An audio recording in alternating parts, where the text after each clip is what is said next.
নমস্কার বন্ধুরা, হাউসওয়াইফ মনিকাতে আপনাদের সবাইকে স্বাগত।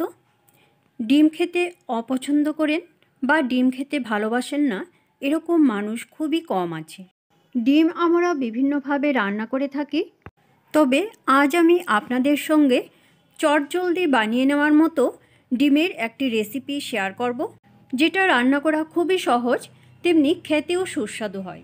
চলুন তাহলে দেখে নেওয়া যাক আমার আজকের রেসিপিটি। রেসিপিটার জন্য নিয়েছি দুটো ফাটিয়ে নেওয়া ডিম। এখন ডিম দুটো আমি একটা চামচ দিয়ে ভালো করে ফেটিয়ে নেব। দিয়ে দিয়েছি সামান্য একটু লবণ। এখন আবার লবণটা ভালো করে মিশিয়ে নেব। লবণ ভালো করে মিশিয়ে নেওয়া হয়ে গেছে। এখন আমি এটা সাইডে রেখে নিয়েছি একটা মিডিয়াম সাইজের পেঁয়াজ। পেঁয়াজটা খুব ভালো করে কুচি করে কেটে নিয়েছি। এখন রান্নাতে চলে যাব। চুলায় কড়াই বসিয়ে দিয়েছি। কড়াইয়ে দিয়ে দিলাম সরিষার তেল। তেল হালকা গরম করে নিয়ে এর মধ্যে দিয়ে দিলাম কুচনো পেঁয়াজ। এখন পেঁয়াজ একটু হালকা করে ভেজে নেব। পেঁয়াজ প্রায় 20 সেকেন্ডের মতো নাড়াচাড়া করে এর মধ্যে দিয়ে দিলাম সামান্য একটু হলুদ গুঁড়ো।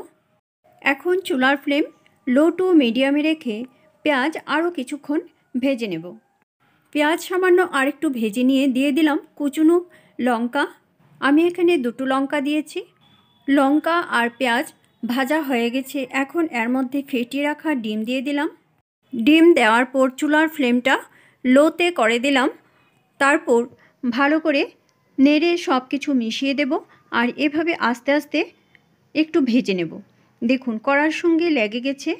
এখন চুলার ফ্লেমটা লোতে রেখেই ভালো করে একটু নেড়ে কড়ার থেকে তুলে নিতে হবে। দেখুন একটু নাড়াচাড়া করার পর কড়ার থেকে উঠে আসছে।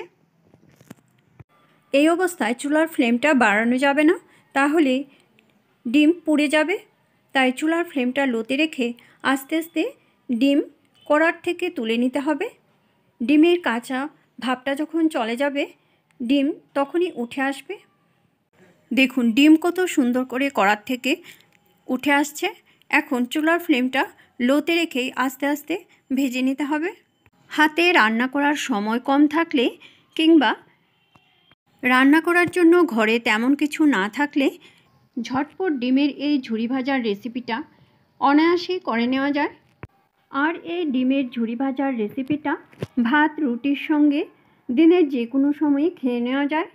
এইভাবে সহজ সরল পদ্ধতিতে ডিমের ঝুরি ভাজা আপনারা কে কে ঘরে বানিয়ে থাকেন সেটা অবশ্যই কমেন্ট করে জানাবেন। আপনারা কীভাবে ডিমের ঝুরি ভাজা ঘরে রান্না করে থাকেন সেটাও কমেন্ট বক্সে কমেন্ট করে জানাবেন। দেখুন ডিমের ঝুরি ভাজাটা হালকা একটু লাল লাল হয়ে গেছে। এর চেয়ে বেশি ভাজার আর কোনো প্রয়োজন নেই। ডিমের ঝুরি ভাজা এখন সার্ভ করার জন্য একদম তৈরি। রেসিপিটা ভালো লাগলে অবশ্যই লাইক করবেন আর বন্ধুদের সঙ্গে বেশি করে শেয়ার করবেন। এইভাবে আপনারও বাড়িতে ট্রাই করবেন। আশা করি আপনাদের কাছেও খুব ভালো লাগবে। আর আমাকে কমেন্ট করে জানাবেন কীরকম লাগলো।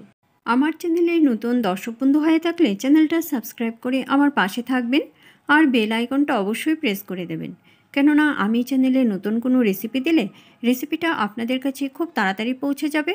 আপনাদের যদি কোনো রেসিপি দেখার ইচ্ছে থাকে তাহলে কমেন্ট বক্সে অবশ্যই কমেন্ট করে জানাবেন। আমি সেই রেসিপিটা আপনাদের সঙ্গে শেয়ার করার চেষ্টা করব। আবার আসবো নতুন কোনো রেসিপি নিয়ে। ভালো থাকবেন, সুস্থ থাকবেন। ধন্যবাদ।